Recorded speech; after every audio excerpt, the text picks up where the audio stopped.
Hi everyone, my name is Jenny and welcome back to my creative space. We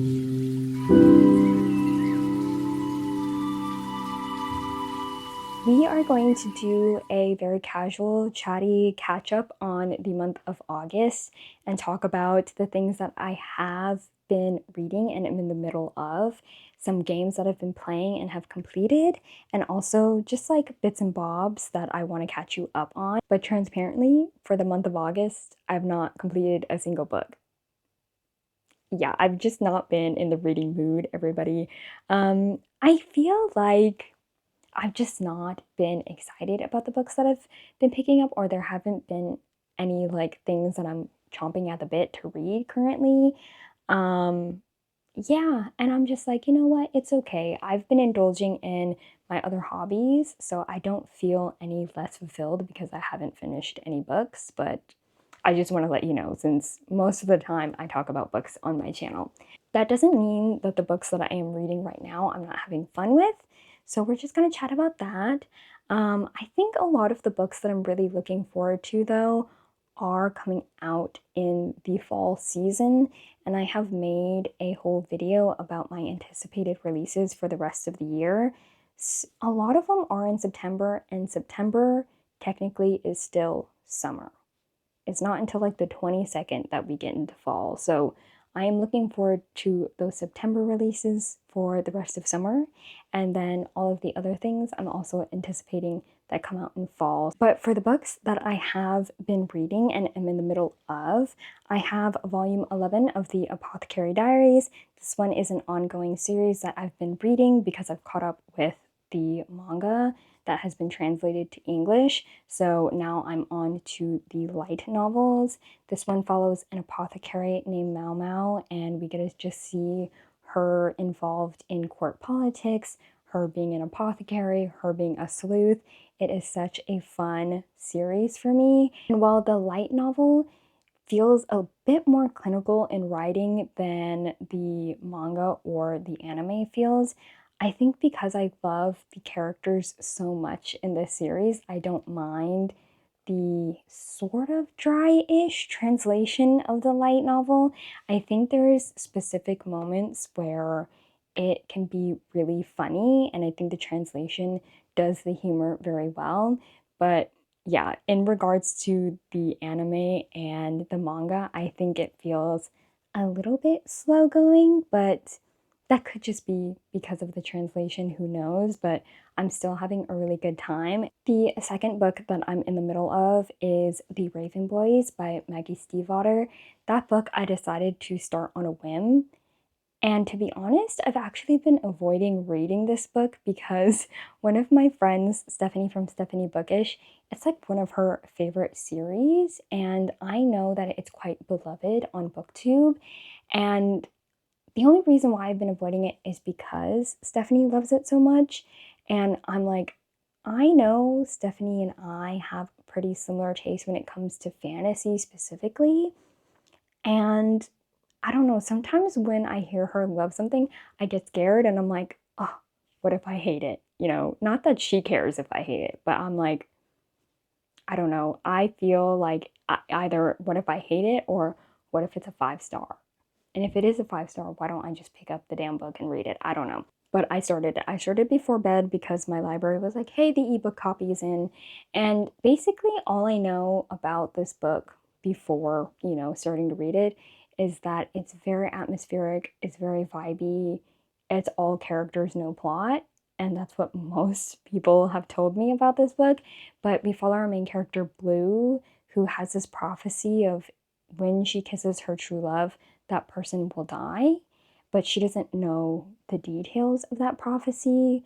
And the thing is her family are psychics, so they have seen this prophecy over and over again within her readings, and she is just kind of like counting down the days to doom. And so because of this, she avoids boys. But in her like small town she lives in, there is this prep school, and in the prep school, she calls them the Raven Boys. She has these two rules. One is avoid boys, and the second one is avoid the Raven Boys. that's her nickname for the boys in this academy. And you know, of course they're gonna get tangled up because she has these silly little rules.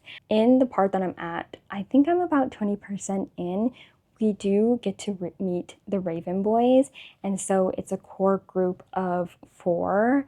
Gansey is one of them, Adam, Rowan, and Noah. At the point I'm at, I think you kind of get to know more so of Gansey than the rest of them. Gansey and Rowan are the ones that I've read the most about.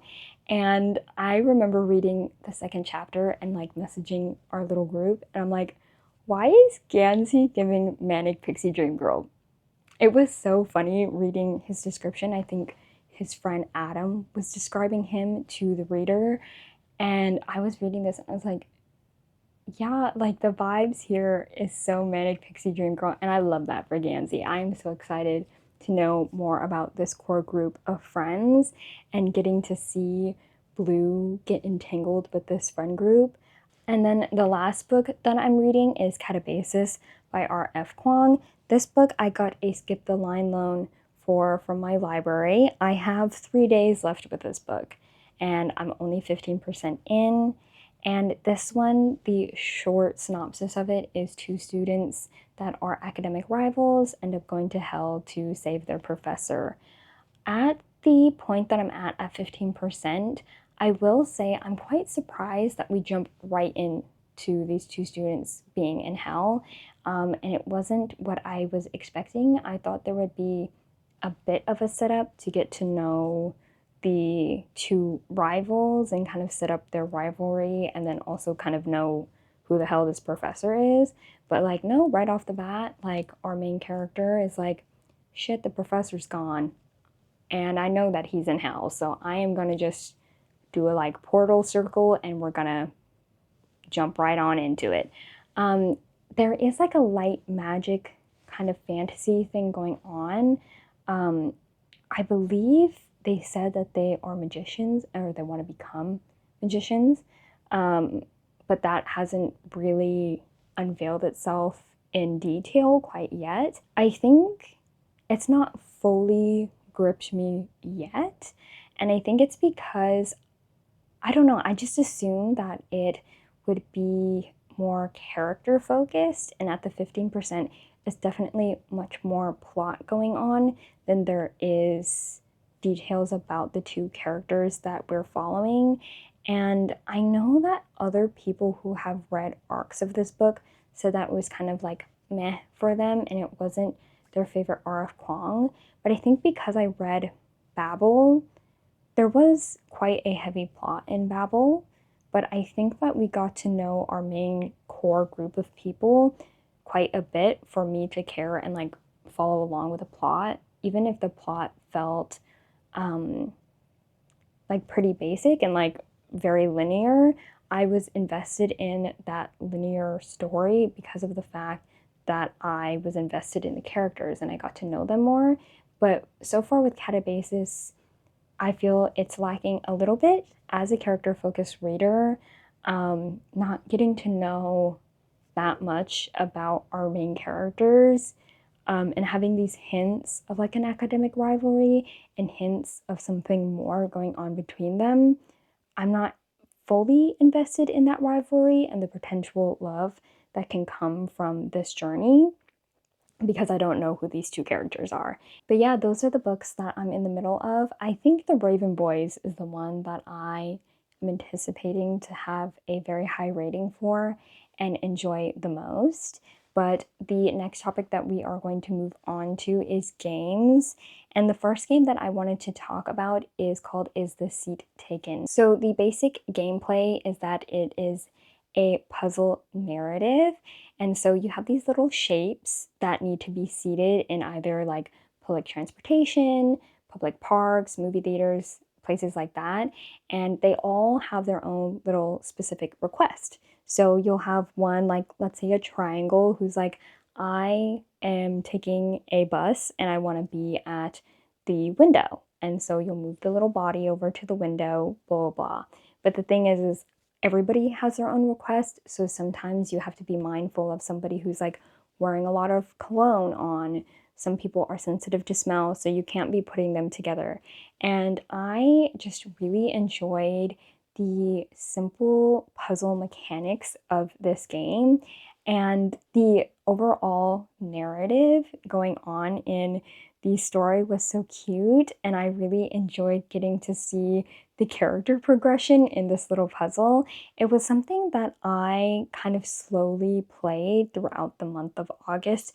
So when it released, I was like playing like each location per day, and they basically have like these main chapters, which are the cities, and in each city there's like five location puzzles that you're doing, and then within each location there's like four or five different things that you're doing in there. I enjoyed the simplicity of the mechanics of this puzzle game, but also was quite surprised at how challenging it could be sometimes because you had such clashing requests from people and you had to like, make sure you're grouping the right people together and all those things, and it really had the mind going. And I think because it has that light narrative and you need to be reading like each of your people's requests. I wasn't really reading audiobooks with this game, but I really enjoyed getting to like focus on one thing, and it was such a fun little puzzle game. I think I'm going to take a break from it for like a month or so and then replay it again. I have completed the entire puzzle game, and it was just so cute and it was so delightful. I love the like art style of it all. I love the slight interactive things within the environment on screen, and this is definitely a game I hope we get a DLC from because it was just such a great little game to play to wind down for the end of the day. The second game that I have is Whisper of the House, and I'm playing this on my laptop. I downloaded it on Steam, and then when I tried it on my Steam Deck, the mechanics just weren't really made for a portable handheld. I think very much I highly recommend that you play this on a laptop or a like PC setup because it does require like a mouse. And the basic premise of this game is that you move into this town and you're helping townsfolk unpack or like reorganize their shops. If you're familiar with the game Unpacking, the game mechanics are relatively similar to it, except the storyline has more involvement with the community. With Unpacking, you are following this main character, and there's not much of like verbal or like written story in it. There is just the assumption of what's happening given the context of the environment that you are unpacking for the character. Versus this one, you are playing like as a little person and you get like requests and stuff from your neighbors, but then you also get these news reports as you like save for the day and everything. And that kind of builds out the narrative of the town. I really enjoyed the game Unpacking, so I highly recommend that if you liked Unpacking to try this out. I'm not sure if Steam has a demo of it, but maybe check that and try it out because I have purchased it now, so I don't think I can see whether or not a demo is possible. But I highly recommend that you try it because it's just so cute, it's so calming, and also there is a sort of mystery going on in the town. They talk about it kind of at the beginning of the game, where there's like some sort of mysterious thing going on with one of like the museums or whatever in the town. And I'm assuming as you continue playing, like you uncover what this mystery is.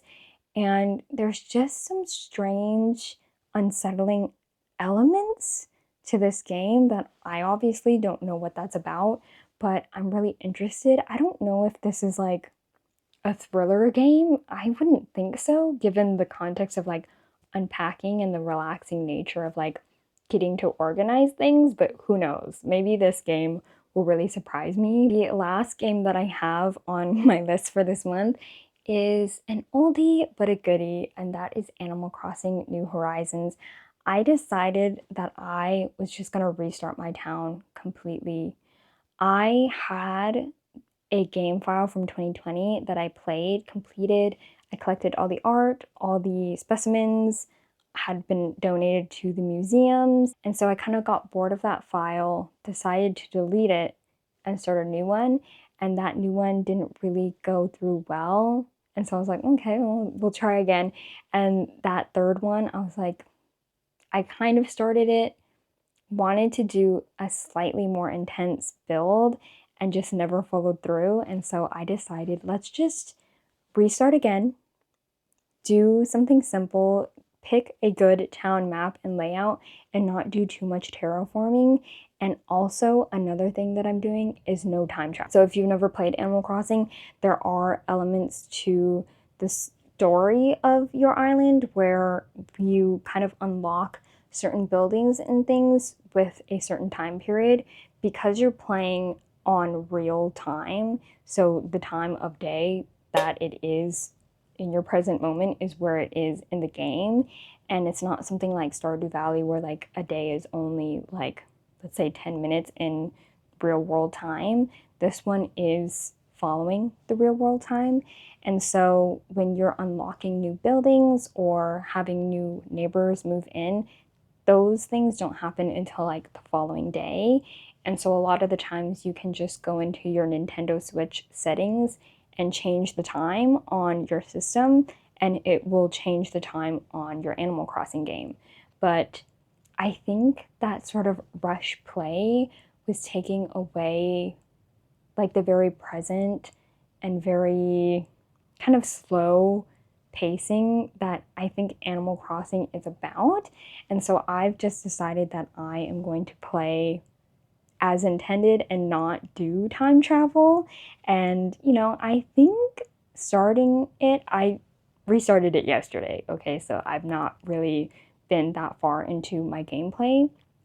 I think that it has been very fun and like getting to reboot my island and having this whole new landscape to adventure around and have fun with has brought back a lot of joy to the game, and I'm so excited.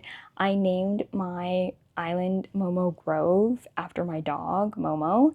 Oh, and also the fruit that I have on my island are peaches, and Momo in Japanese means peach. And so the fact that I named my island Momo Grove and my native fruit is peach feels very serendipitous. So I am very excited for this gameplay, very excited to just take it chill, be patient, take it day by day, and have fun with that. But yeah, that's all for my August Wrapped. There isn't much else media and like content wise that I've really been wanting to update you guys on. Again, I think in the last video I talked about in my July Wrapped, I did talk about like watching game streams, and that has been my kind of thing that I've really been focusing on recently. Oh, I do have a reminder that I am reading Killer on the Road and The Babysitter Lives for the Literally Dead book club. This is the September book pick, and I believe the live show will probably be first week of October. I don't know when exactly because we haven't scheduled or set that up and chatted about it. It's not quite yet September when I'm filming this. But yeah, this is a book that I will definitely be reading in September. So if I don't read anything else, for sure, this will be completed. But yeah, I hope you enjoyed the more casual chit chat form that we are doing. I just got my flu shot today and I'm feeling quite exhausted. So I do apologize if I'm a little bit low energy in this video. Please let me know what are things that you've enjoyed for the month of August. It doesn't have to be a book or anything. And also, what are you looking forward to in the month of September? There are quite a few book releases in September that I'm really, really looking forward to. So those hopefully are going to be hits for future me to read. But if you've made it this far and don't have anything else to say, let's put a skull emoji for this book cover in the comments below. I thank you again for watching this video. I hope you enjoyed it, and I'll see you next time. Bye!